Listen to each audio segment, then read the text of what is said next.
messieurs, dames, ou rebonsoir si vous débarquez d'une autre vidéo.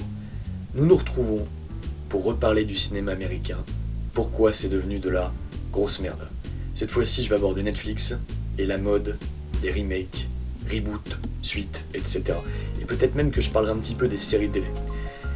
Parce que tout ça, finalement, c'est en train de tuer le cinéma tel qu'on le connaissait avant, pour le meilleur et pour le pire. Donc on va commencer avec Netflix. Je vais essayer de ne pas être trop extrémiste dans mes propos, de ne pas dresser un tableau complètement noir. Parce que Netflix, je trouve ça pratique. Je vais commencer par ça, je vais quand même dire du bien.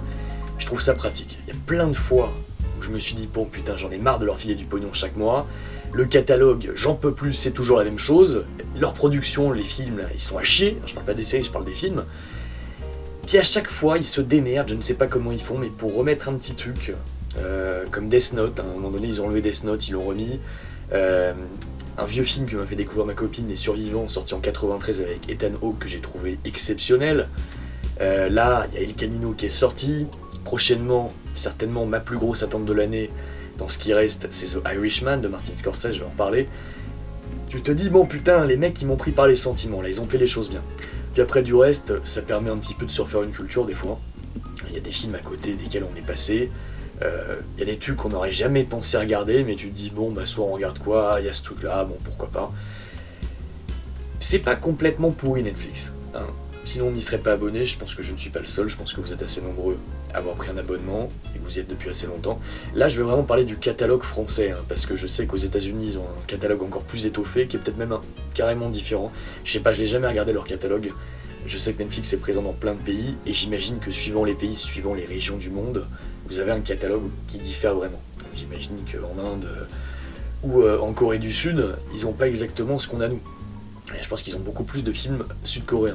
Alors ça c'est le truc qui me déçoit parce que mon nouvel espoir, ou plutôt mon dernier espoir, c'est le cinéma sud-coréen. Et sur Netflix, je crois que j'ai quasiment fait le tour de tous les films qu'ils avaient à proposer. Bref, écoutez, Netflix. Il y a des choses bien, il y a du contenu, il y a beaucoup de séries. Alors moi je suis pas un énorme consommateur de séries, même si de temps en temps je donne ma chance. J'ai quand même envie de dire, là pour entrer dans un peu le négatif, Black Mirror, la dernière saison, je l'ai quand même bien aimé, mais on ne peut que constater que depuis que c'est financé par Netflix, il y a une petite perte de qualité. Alors Black Mirror, vous matez les 4 premières saisons, vous comparez à la dernière qui est 100% financée par Netflix, c'est pas exactement la même, ça reste bien, hein. Ça reste de qualité, mais il y a une petite baisse je trouve. Pas dans l'écriture, mais dans la production, je pourrais pas vraiment mettre le doigt dessus. Peut-être que Charlie Brooker commençait un peu à se répéter également. Est-ce qu'on peut totalement attribuer la faute à Netflix ? Je sais pas. Puis en plus de ça, c'était quand même correct, hein. Par contre, Punisher saison 2, financé par Netflix, catastrophe. Catastrophique. La saison, elle était formidable. John Bertal, je l'ai trouvé mortel. Ben Barnes, qui joue Billy Russo, exceptionnel. Il y avait un putain d'enjeu qu'on attendait avec la fin de la saison 1. Dans la saison 2, ils en font quoi ? Rien. Jigsaw, on a l'impression qu'il a eu un accident de vélo. Le mec, il s'est fait tabasser, son visage s'est fait plaquer contre un miroir, t'as le Punisher qui lui a défoncé la gueule, il avait tout arraché, à la fin il a des bandages partout, et tu le vois dans la saison 2, le mec il a 3 égratignures. Je sais pas, il a pris son skateboard, il s'est cassé la gueule, voilà, mais c'est pas le Jigsaw, ça, foutez de ma gueule. Il n'y avait pas d'ambition sur cette saison 2, ça m'a énervé. Je vais rester calme pour l'instant, mais... Bref. Netflix, globalement, je trouve que quand ils sont derrière les trucs, quand ils produisent, on a souvent du caca. Alors, je vous passerai peut-être quelques extraits tout à l'heure, mais Bright avec Will Smith, c'est une chasse absolue, hein, qu'on me dise pas le contraire. J'ai donné ma chance à plein de films Netflix, produits par Netflix, qui sont catastrophiques. Et après, bon, je vais essayer de faire la distinction, parce que des fois c'est pas évident, parce qu'ils mettent le N, t'as l'impression que c'est une prod Netflix, mais en fait non. Hein, par exemple, Annihilation, qui est une merde, hein, une bouse atomique, je ne comprends même pas comment ce film de merde a eu de bonnes critiques avec Nathalie Portman. Nathalie Portman, c'est elle est dans la jungle, elle vit des aventures avec son groupe de potes, avec ses copines. Elle est en pleine jungle, il fait chaud avant, il croise un crocodile géant, elle a son gun, puis elle est tout le temps fraîche, tu vois, elle est tout le temps bien apprêtée, bien maquillée, pas une goutte de sueur, rien. Mais tu te dis, mais vous foutez de ma gueule, vous êtes pas en pleine action, là, il se passe rien. Hein, tu sens qu'entre chaque prise, la nana, elle est retournée dans la douche, hein, se faire maquiller dans tous les sens. Il n'y a pas de crédibilité à ce que tu vois à l'écran, c'est tellement lisse, c'est tellement fade, il n'y a rien qui se passe, il n'y a pas d'ambiance.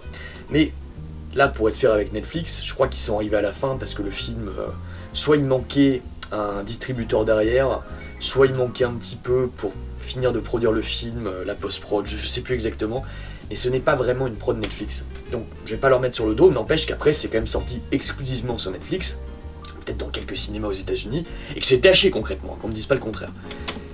Faut pas non plus mélanger tout et n'importe quoi, par exemple Roma de Alfonso Cuarón, on dit que c'est un film Netflix, non. C'est juste qu'il n'a pas trouvé de distributeur, donc là dans notre pays il n'est pas sorti dans des salles, peut-être quelques petits cinémas qui ont fait des séances spécifiques, mais il n'est pas sorti au cinéma chez nous. Donc il est sorti directement sur Netflix, mais ce n'est pas ce qu'on peut appeler une prod Netflix là non plus.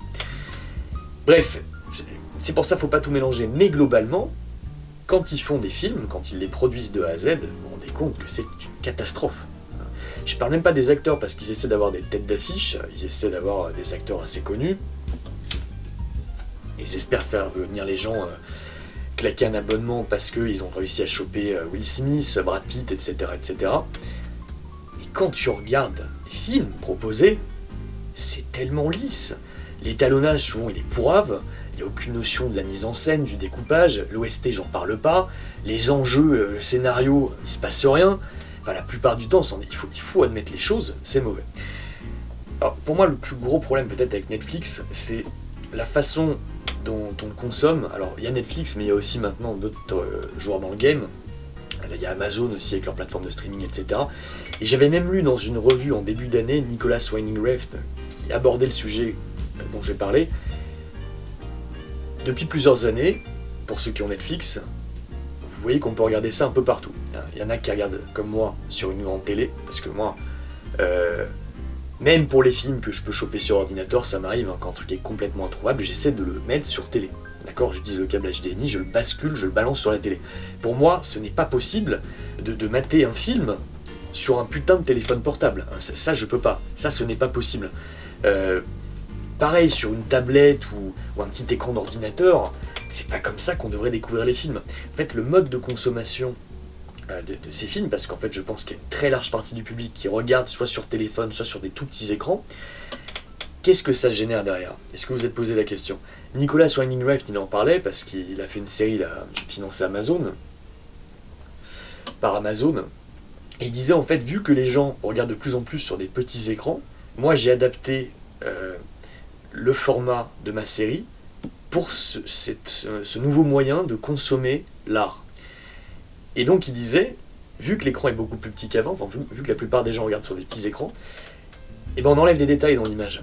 Parce qu'évidemment, si tu regardes Le Retour du Roi sur un iPhone, avec tous les détails qu'il y a dans le film, où il se passe des trucs dans les quatre coins de l'écran, c'est pas possible, tu vois rien. Ça, faut le mater obligatoirement sur un grand écran, ou mieux, fallait le voir au cinéma.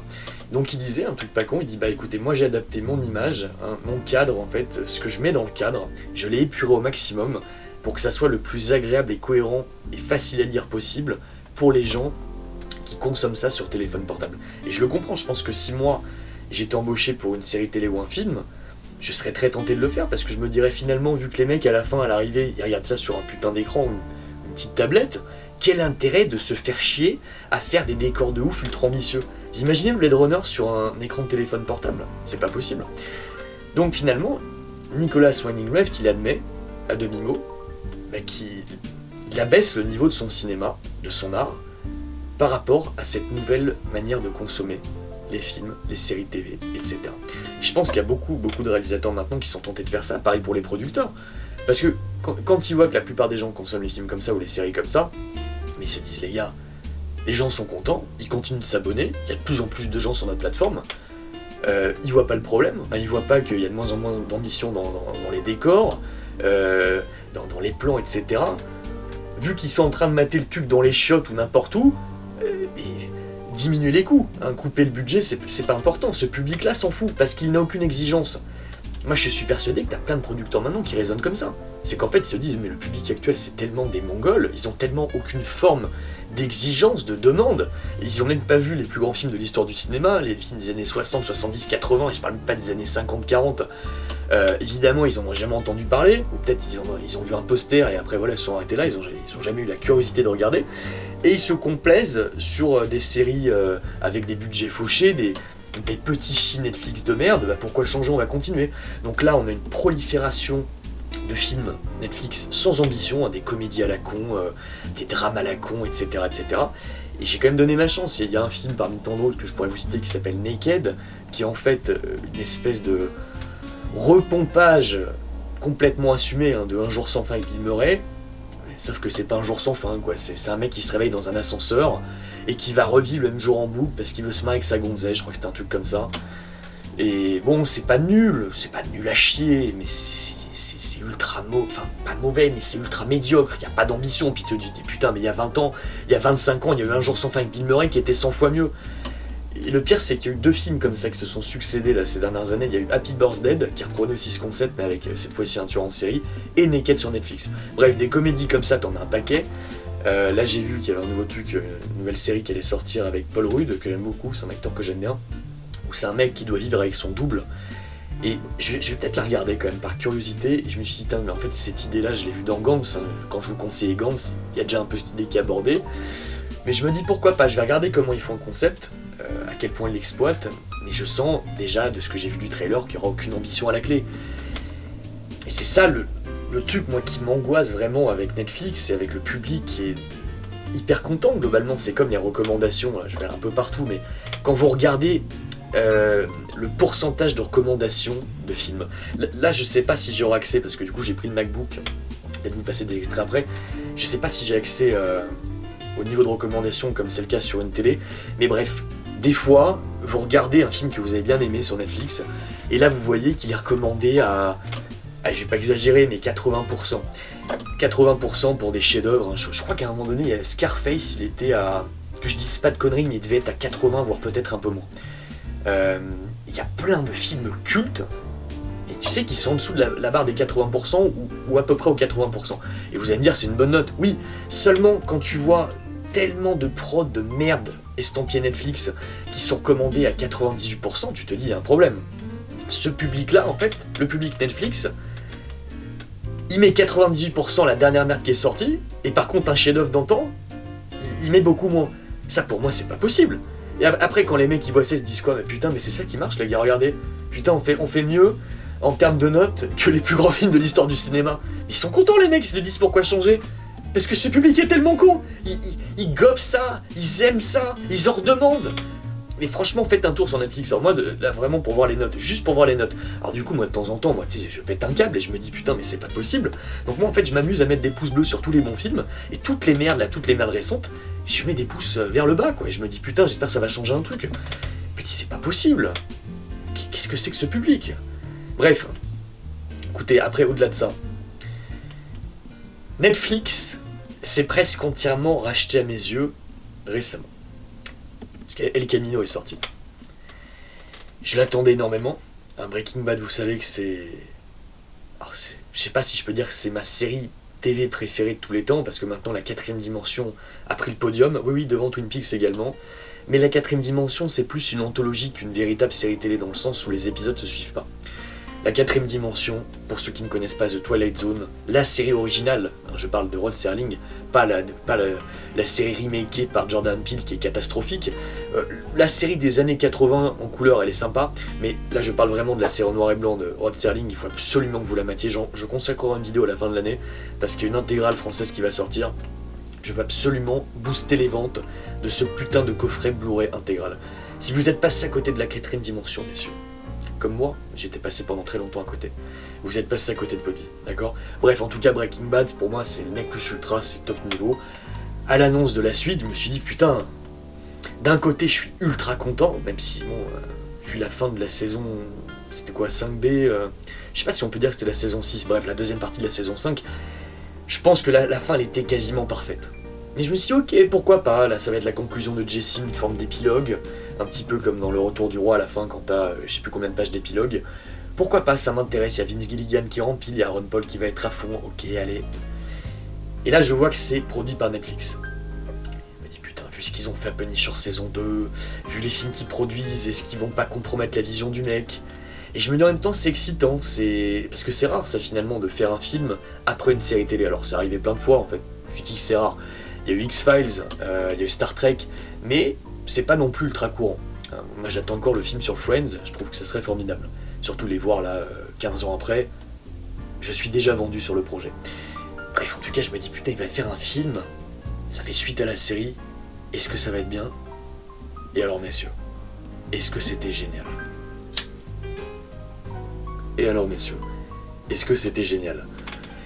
Écoutez, je ne sais pas si on peut dire que génial est le terme, mais c'est top. J'ai été entièrement satisfait. Ça aurait pu être encore plus dingue, peut-être encore plus fou, mais la vérité, arrivé à la fin de ce film, j'avais qu'une envie, c'est que ça dure 5 heures de plus. Je veux une saison en plus. Continuer Breaking Bad. Oui, j'aurais bien aimé peut-être quelque part que Walter White revienne, qu'il revienne d'entre les morts, ou qu'il se fasse passer pour mort, ou qu'il revienne peut-être... Pourquoi pas un Walter White qui reviendra en mode zombie? Non, en fait, la vérité, ce que j'aimerais, c'est qu'il recommence à zéro Breaking Bad, mais qu'il reprenne la série dès le premier épisode et qu'il remake. Là, pour le coup, je veux bien un remake. Qu'on ait les mêmes acteurs, vous me refaites tout. Hein, avec quelques modifications dans le scénario, faites des twists. J'aurais jamais assez de Breaking Bad, en fait. Ce film m'a foutu le cafard, ça m'a foutu le bout, je me suis dit putain, c'est de nouveau terminé. Tu sais, c'est le truc que t'attends depuis une année. Tu te dis putain, enfin la suite de Breaking Bad. Et puis après là, tu sais, t'as eu ta dose, t'as eu ton shot de mètre bleu, t'arrives à la fin de l'épisode, et c'est de nouveau la douleur fantôme, et tu dis putain non, je veux encore une suite, j'en ai pas assez. Bref, écoutez, Vince Gilligan a fait un travail top, Rhea, nickel, j'ai pas grand chose à redire, même si je m'attendais à un truc plus cinématographique. Je pensais que là, vu qu'il faisait un film, ça allait être plus ambitieux, plus fou, plus dingue, qu'il allait tenter des trucs qu'il n'avait jamais fait avant. Et en fait non. En fait, pour moi c'est pas vraiment un film, c'est vraiment un épisode de 2 heures de la série. Voilà. Ce qui reste exceptionnel. Encore une fois c'est une des meilleures séries de tous les temps. J'ai trouvé que le ton, je vais pas vous spoiler, que le ton était vraiment super maîtrisé, toujours implacable. Et j'aime bien en fait le fait que Vince Gilligan n'en fasse pas des tonnes. En fait il a toujours eu cette approche très sobre des choses. Il y a des gens qui vont sûrement en attendre plus, qui veulent que ça pète encore plus, qu'il y ait plus d'action. Il n'y avait pas besoin. J'ai bien aimé le traitement de Jesse. Encore une fois, je peux pas vous spoiler. J'ai aimé ce côté sobre, cette sobriété. C'est ce qu'il me fallait. C'est ce qu'il me fallait, mais j'en veux encore plus. Alors, s'il y a un truc à dire, évidemment, je pense que là tout le monde l'a souligné, tout le monde l'a vu. C'est dur de passer à côté. C'est Jesse Plemons, le mec qui joue Todd. Qu'est-ce qui s'est passé? Il a pris 150 kilos. Bon, c'est chaud parce que, alors là il nous refait le coup de Better Call Saul, c'est qu'il fait des flashbacks avec des mecs qui ont vieilli. Alors en plus pour le coup, c'est flagrant, le mec il a grossi. C'est chaud quoi, parce que du coup je me suis rematé juste derrière des bouts du dernier épisode, la dernière saison, et tu te dis ah ouais putain le mec il a pris cher quand même, c'est chaud. Ah ouais, bon Jesse encore ça va. Jesse pendant l'épisode je me suis dit il a pas un peu grossi lui aussi. Mais en fait non ça va. Et je l'ai trouvé très très charismatique Aaron Paul, super classe. Je trouve qu'il a maintenant un côté un peu Bryan Cranston. Je sais pas, sa voix s'est aggravée comme l'a fait remarquer ma copine. Il est plus classe qu'avant, les années lui ont fait du bien, je trouve qu'effectivement il est encore plus classe qu'avant. Ce qui n'était pas dur parce que Jesse, je vais vous le dire, je le détestais. Je détestais ce personnage, je voulais le voir crever. Moi, mon gars c'était Walter White. Je voulais qu'il pète tout, je voulais qu'il les descende tous, je voulais qu'il arrive à la fin et qu'il bute Jesse. Moi j'étais comme un dingue, bah écoutez voilà. El Camino, très bien, donc Netflix, vous vous êtes entièrement acheté à mes yeux. Voilà, enfin, je crois peut-être le premier film, si on peut le considérer comme un film, entièrement produit par Netflix, qui a laissé à son auteur sa vision, son côté artistique. J'ai pas constaté de compromis.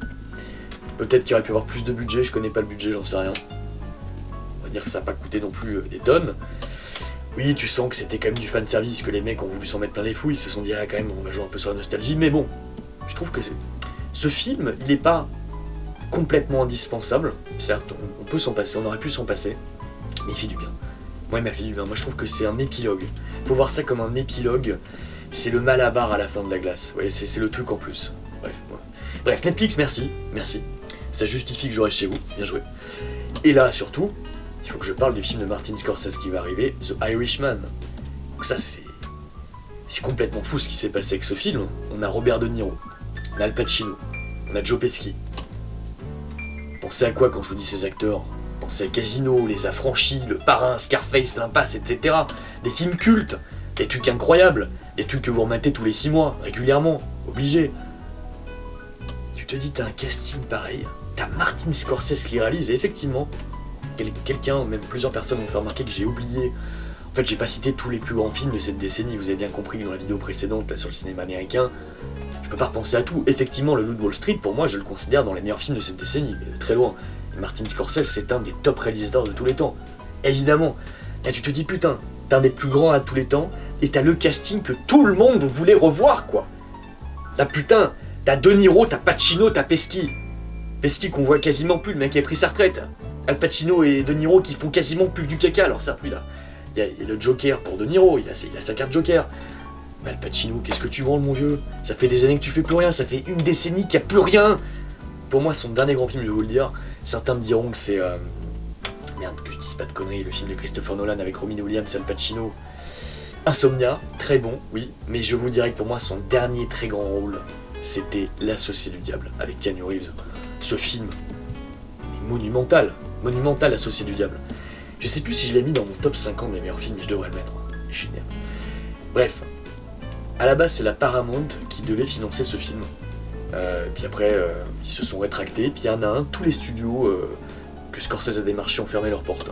J'imagine que Disney a dû entendre parler de ce projet, mais qu'ils n'ont pas mis le pognon. Ce qui, à mon avis, a motivé une des dernières sorties de Scorsese sur Marvel. Si vous n'étiez pas au courant, Scorsese a déclaré très récemment que pour lui, Marvel, tous les films Marvel, ce n'est pas du cinéma. Ce sont en gros des attractions, ce sont des attractions, des films de parcs d'attractions. Enfin, ouais, c'est ça, des films de parcs d'attractions pour lui. Qu'en fait, pour lui, en gros, tu déposes ton cerveau à l'entrée de la salle, tu prends ton popcorn et tu vois rien, quoi. En gros, il dit, il n'y a plus de développement de personnages, il n'y a plus de vision d'auteur, il n'y a plus de côté artistique, et je suis 100% d'accord avec lui. Mais ça, c'est incroyable, hein, que le mec qui délie sa langue maintenant, qui dit ça sur ce cinéma de merde, et je pense qu'il n'est pas le seul à le penser à Hollywood. Je pense qu'il y a beaucoup de gens qui en ont ras le cul de cette mode de film de super-héros, qui est en train de tout vampiriser, parce qu'autant, là, je parle de Netflix, qui vampirise un petit peu, qui est en train de niveler le cinéma vers le bas avec toute leur production moisie, plus le fait que les gens consomment sur des petits écrans, mais d'un autre côté, t'as vraiment toute cette mode de films de super-héros qui vampirise les grosses productions. Quand vous voyez des films qui sont financés à hauteur de 150, 200 millions, voire 300 millions de dollars, la plupart du temps, c'est des films de super-héros. Ou alors, sinon, des trucs qui s'en rapprochent. Vous voyez, Dark Fate, c'est pas vraiment un film de super-héros, mais bon, ouais, c'est quand même du très grand spectacle, c'est de la science-fiction. On n'accorde pas des budgets aussi énorme pour ce que voulait faire par exemple Martin Scorsese. Là, The Irishman, en fait, ce qui a nécessité apparemment le plus de thunes, ce sont les effets de rajeunissement. Alors moi, j'ai quand même très peur parce que de ce que j'ai vu des trailers, là, on n'y croit pas. Là, quand vous voyez De Niro qui a 35-40 ans, ou même 30 ans, vous rematez Taxi Driver, vous voyez bien qu'il n'avait pas cette gueule-là à l'époque. Et t'as même pas besoin en fait de faire le comparatif, mais tu sens qu'il y a un truc qui déconne, tu sens qu'en fait, t'as des masques, des filtres, des CGI de ouf sur les visages, et quelque part tu vois qu'il y a encore les rides de l'acteur derrière, tu vois que le visage il est affaissé, il a pas les pommettes, vous voyez, on sent que c'est pas une morphologie de visage d'un mec qui a 30 ans ou 40 ans, vous voyez ce que je veux dire, on sent que c'est un mec qui est vieux, qui a 70 et quelques, qui a été rajeuni numériquement. Et je crois qu'en fait, ça c'est un truc qui est super casse-gueule cette méthode. Je ne sais plus dans quel film j'ai vu ça, c'était dans un Marvel. Je ne sais plus lequel c'était, j'ai juste vu la scène en fait, j'ai pas vu le film. Où ils ont rajeuni Samuel L. Jackson. Et on y voit que du feu, c'est incroyable. Alors là, pour le coup, tu compares le Samuel L. Jackson de Pulp Fiction et tu mates ce qu'ils ont fait dans le Marvel là, pour rajeunir Nick Fury, mais tu te dis waouh. Ça c'est ouf, et je pense parce que il a une morphologie de visage qui se prête plus à un effet de rajeunissement parce qu'il a des traits vachement plus symétriques. Il a un petit nez, pas comment vous expliquer, mais il a une morphologie, je pense, qui s'adapte plus à cet effet-là. Tandis que De Niro, il avait un visage vraiment très différent. Vous savez qu'en vieillissant, le nez s'allonge, vos oreilles s'agrandissent, votre visage se casse un peu la gueule.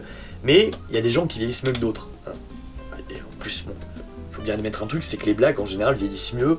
On a l'impression qu'ils vieillissent moins vite. Vous prenez Samuel L. Jackson, t'as l'impression que le mec, il a la fin de la quarantaine, quoi. T'as pas l'impression qu'il a 60 ans, le gars, c'est incroyable. Bref, donc moi je suis pas vendu sur cette technologie pour les acteurs, là, pour Robert De Niro et compagnie, parce que de ce que j'ai vu dans le trailer, je suis vraiment doutage. J'attends de voir le film, je pense que le film va être très très bon malgré tout. Mais en tout cas voilà, c'est ça apparemment qui a nécessité énormément de pognon. Donc personne voulait financer son film, et c'est Netflix qui a récupéré le projet, qui a financé, et donc Non seulement c'est la plus grosse production Netflix ever pour un film, donc je crois qu'ils ont mis 140 millions de dollars. Je crois que Scorsese, lui, voulait un truc qui était plus dans les 200 millions. Bref, ça reste énorme, 140 millions de dollars pour un film qui n'est pas un film de super-héros. Ça va être vraiment un film qui se passe sur plusieurs époques, qui va traiter, je crois, de ce que c'est que de vieillir. Ça va être un travail sur le temps. Voilà, je pense que ça va être très très intéressant, ne serait-ce qu'au point de vue de la prestation des acteurs, de l'écriture. Je pense que ça va être un film vraiment à voir, ça. Donc, moi je dis chapeau à Netflix, bravo à vous d'être passé derrière, d'avoir donné le pognon. Et là, ils ont fait les choses bien, ils n'ont pas donné un petit peu, ils n'ont pas donné 10 millions, pas 20 millions, non, 140 millions de dollars apparemment. Ils ont sauvé le film, parce que personne ne voulait le financer, mais du coup on se retrouve dans une situation, merci Netflix, mais ça sort que sur Netflix, ça ne sort pas au cinéma. Alors il y a eu quelques avant-premières de ce que j'ai compris là dans certains cinémas. Aux États-Unis, il y a des avant-premières qui ont été exceptionnelles, mais bon, je me méfie des avant-premières, vous savez, parce qu'à chaque fois vous avez tous les journalistes, j'en ai déjà parlé, qui sont en train de dire oui c'est génial, oui c'est le meilleur film depuis l'Empire contre-attaque, etc. Mes couilles sur la commode, hein, parce qu'ils veulent garder des bonnes relations, être invités en première, tout ça j'en ai déjà parlé. Mais toujours est-il que bon, mieux vaut ça que l'inverse. Mais tu te dis merde putain, t'as un casting de rêve, t'as un réalisateur incroyable, t'as un film ambitieux, et ça sort Day One sur Netflix. Autant sur El Camino ça me pose moins de problèmes, parce qu'à la base, le matériel c'est une série télé, donc là, ils appellent ça film, mais bon, ça choque pas. Là, c'est un film de cinéma, là-bas. C'était conçu comme un film de cinéma. Et je pense que là, on va avoir vraiment un film digne du cinéma directement sur une plateforme de streaming. Moi, je préfère toujours aller au cinéma, quoi. Vous voyez, c'est ça le truc, c'est que pour moi, la meilleure façon de découvrir un film, c'est d'aller dans une salle, les lumières s'éteignent, c'est sur grand écran, t'as la sono, t'as certains ciné qui ont des sonos là, avec le système Atmos qui est complètement dingue. Moi je kiffe le ciné, je kiffe l'ambiance, j'aime bien le ticket, moi j'aime bien me balader dans les couloirs, j'aime bien arriver dans la salle, me poser sur un siège bien confortable plus que cette merde. Vous voyez, après c'est la magie quoi, après tu te dis putain il va se passer un truc, on va peut-être voir un film de ouf. Là écoutez, bon j'ai une bonne installation, j'ai une bonne télé, je vais mater Day One, mais ça me fait chier. Alors oui, Netflix a sauvé un film, on leur dit chapeau. Et d'un autre côté, putain, si c'est ça l'avenir du cinéma, ça fait peur, parce que qu'est-ce que ça va être, qu'est-ce qui va se passer? Quand tu vois que Martin Scorsese, on lui dit non, imaginez dans 10 ans, il y a peut-être plein d'autres réalisateurs, de grands réalisateurs de renom, Damien Chazelle peut-être qu'il pourra plus faire les films qu'il veut, soit sinon il va les faire pour 3 copecs, et peut-être que lui aussi va faire des films que pour Netflix, peut-être qu'après Alfonso Cuarón va continuer pour Netflix, Inarritu va faire que du Netflix, on peut imaginer ça, et là je parle de grands réalisateurs quoi.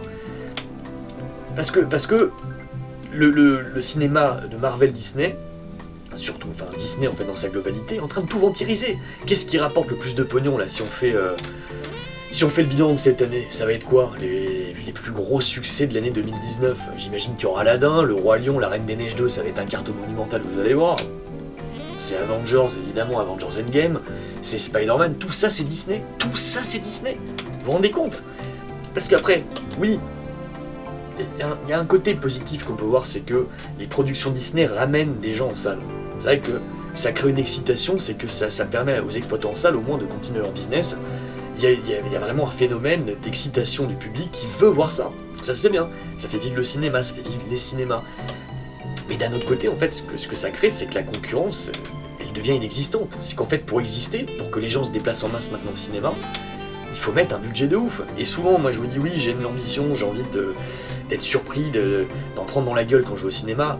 Oui, c'est vrai. Mais cela dit, je vais voir aussi beaucoup de films indépendants, je vais voir beaucoup de films où il n'y a pas de budget, qui sont complètement fauchés.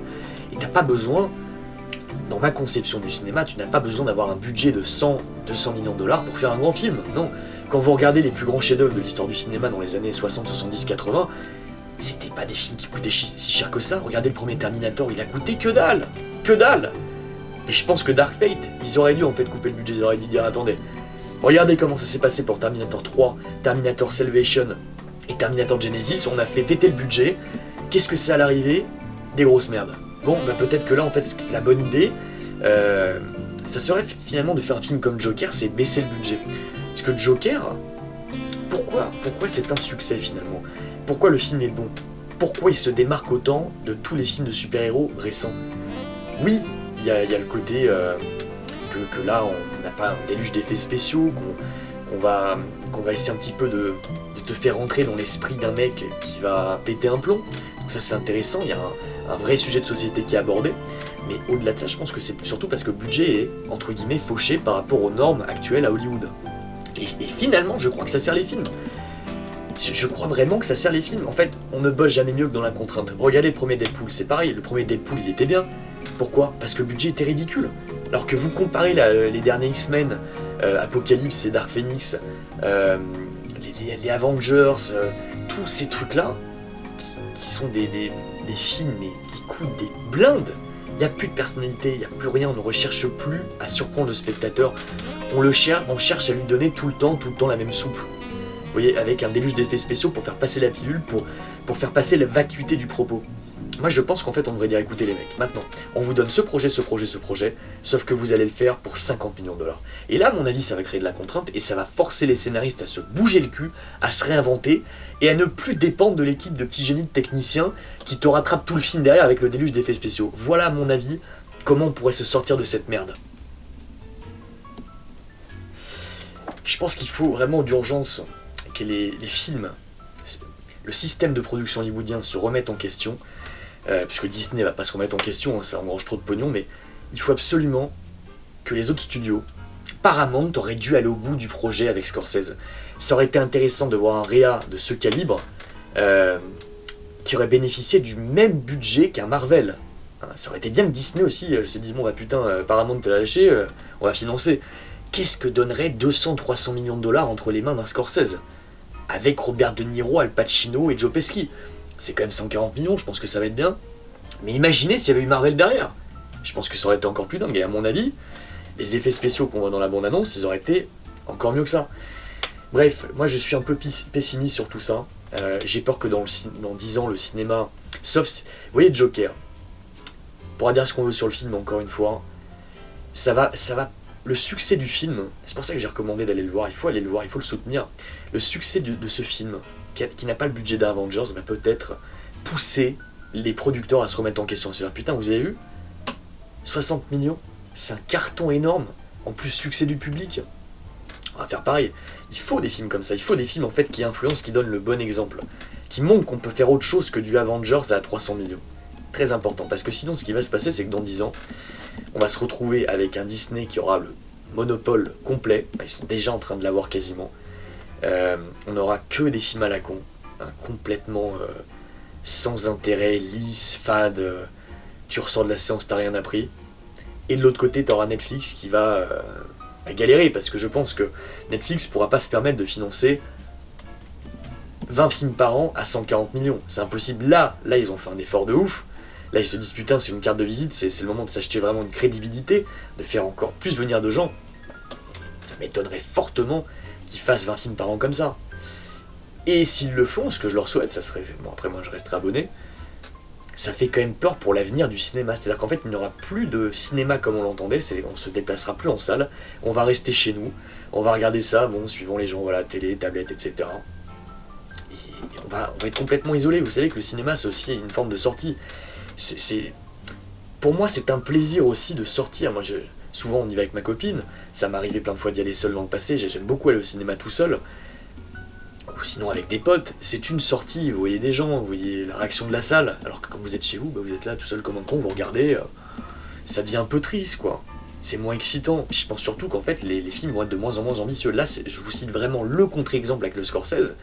Mais globalement, excusez-moi, hein, ces dernières années, je vous passe un petit extrait. J'espère que j'aurai pas de problème avec les robots YouTube, là. Mais je vais vous passer un extrait de Bright avec Will Smith. Et ça, les mecs, pour moi, c'est ni fait ni à faire, ça. C'est pas possible, c'est pas du cinéma. Regardez-moi ça. Je vais mettre un peu le son. Est-ce que pour vous, ça, c'est du cinéma? Regardez-moi ça. On va avancer un peu parce qu'il y a vraiment aussi des effets spéciaux dans ce film qui sont complètement foireux. Regardez-moi l'étalonnage. Je sais pas si vous verrez bien l'étalonnage du film, là. C'est dégueulasse, quoi. C'est mal éclairé. C'est tellement lisse, c'est tellement fade. Regardez-moi ce perso, là. Will Smith, le mec, pendant tout le film, il a aucune conviction. Le découpage, regardez-moi ça, il y en a pas. Il y a rien. La BO, elle est à chier.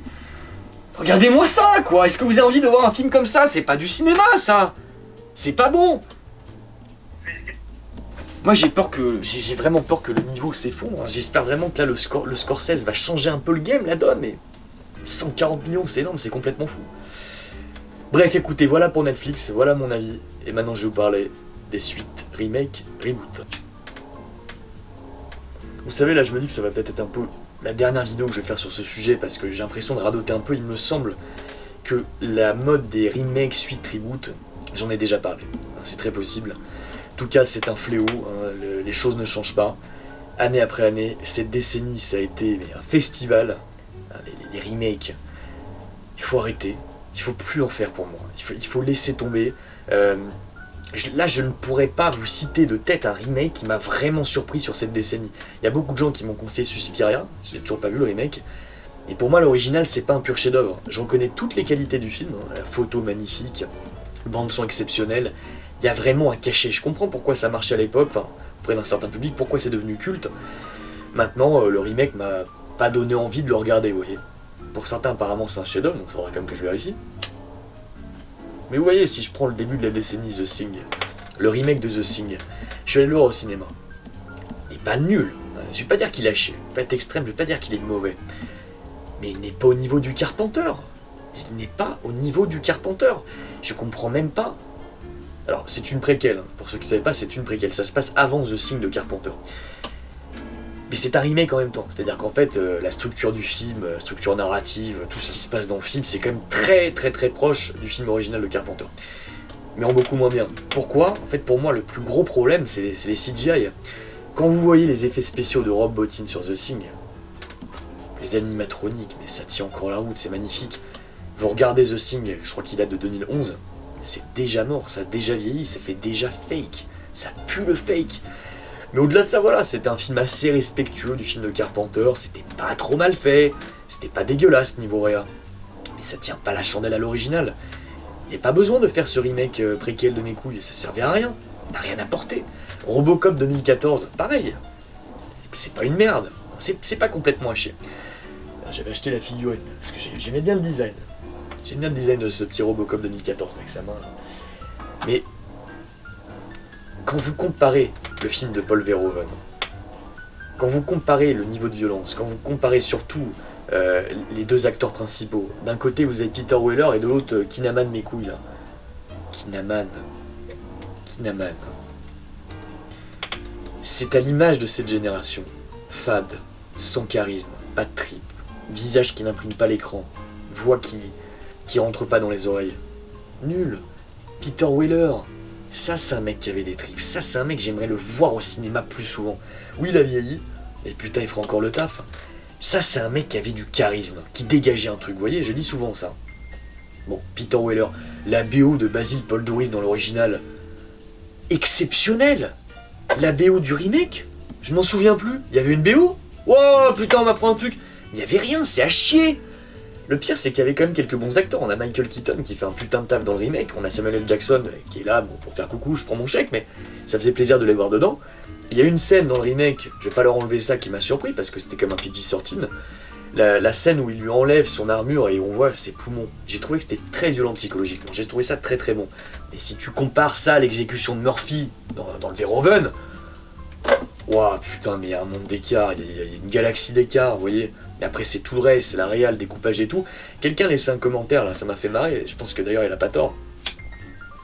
Il disait qu'il y avait une amie à lui, qui est assez jeune, qui a regardé le film, et qui a trouvé que les effets spéciaux sur le D209 avaient grave vieilli, vous savez, parce qu'on est animé en stop motion, image par image, et du coup là, c'est vrai que quand tu vois le film maintenant, c'est le passage qui a vraiment mal vieilli. Bon d'accord, alors oui les effets spéciaux de maintenant sont mieux faits, d'accord, mais il faut prendre tout le film en entier. Je peux pas croire qu'un jeune, tu lui montres Robocop original de Verhoeven et le 2014, je ne peux pas croire une seule seconde qu'il préfère le remake. C'est impossible. C'est un remake qui servait à rien. Je suis en gogol, je suis quand même allé le voir au cinéma parce que je me suis dit, bon, c'est Robocop quoi, putain, je suis tellement passionné par Robocop, je me suis dit pourquoi pas, c'est le retour de la franchise, pourquoi pas.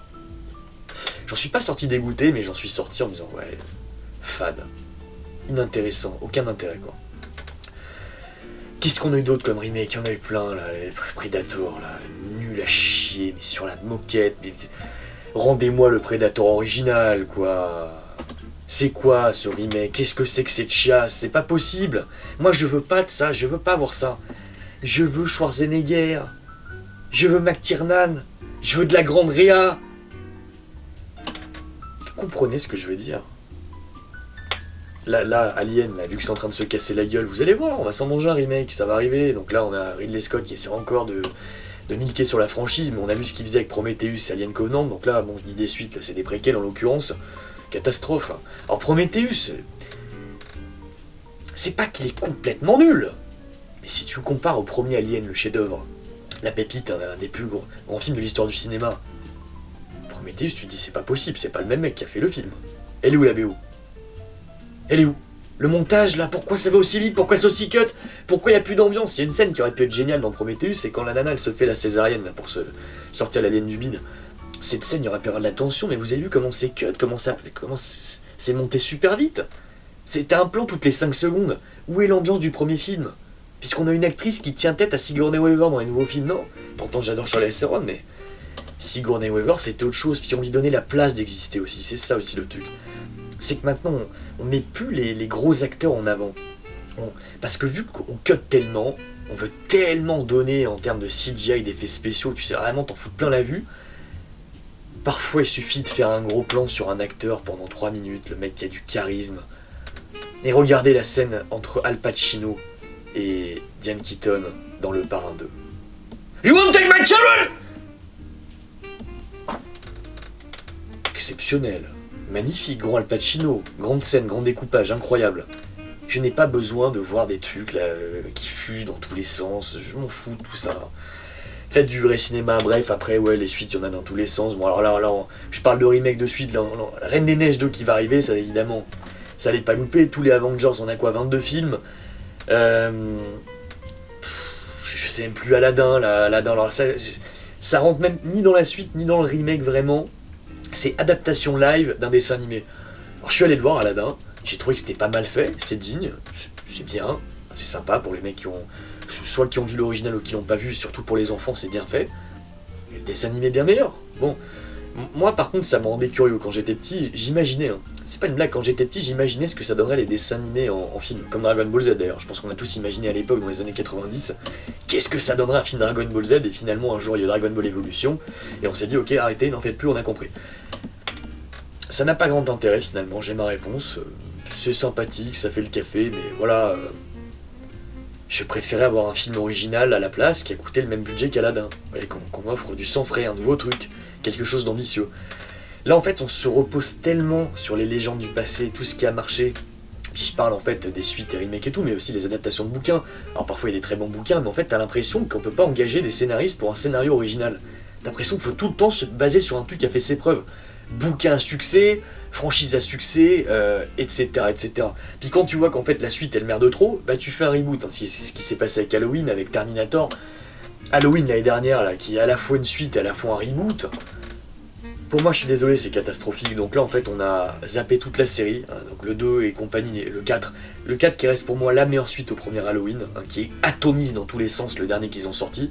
Mais malheureusement, bah, cette suite, qui est maintenant en fait la vraie suite du premier, canonique, il y en a un troisième qui va arriver qui s'appelle Halloween Kills, que j'irai quand même voir parce que je suis un gogol, parce que j'aime bien Halloween, parce que j'aime bien Jamie Lee Curtis, que je me dis bon, peut-être que là ils vont comprendre les erreurs du précédent, mais quand tu vois les retours du public qui ont adoré en majorité, que ça a été un succès parce que le film n'a pas coûté trop cher et que les gens se sont déplacés en masse, et bah malheureusement on va s'en bouffer un, certainement pas terrible, mais moi là où je suis effaré, c'est que je me dis putain, mais est-ce que ce sont vraiment des fans d'Halloween ou est-ce que c'est une nouvelle génération? Parce qu'en fait, le niveau des films d'horreur est tellement nul qu'ils se disent bah putain, le dernier Halloween il était bien. C'est possible, hein. Parce que c'est vrai que quand vous voyez, là, je suis allé voir aussi Annabelle 2 là. Quand je vous dis que je vais voir plein de films, j'avais complètement oublié, je suis allé voir Annabelle 2. C'est médiocre. On va dire que c'est très mauvais. Mais ça fait partie de mes plaisirs coupables. Je vais faire une vidéo prochainement qui va s'appeler Mes plaisirs coupables, les films. Je crois que vous allez être surpris, j'aime comme un paquet de merde.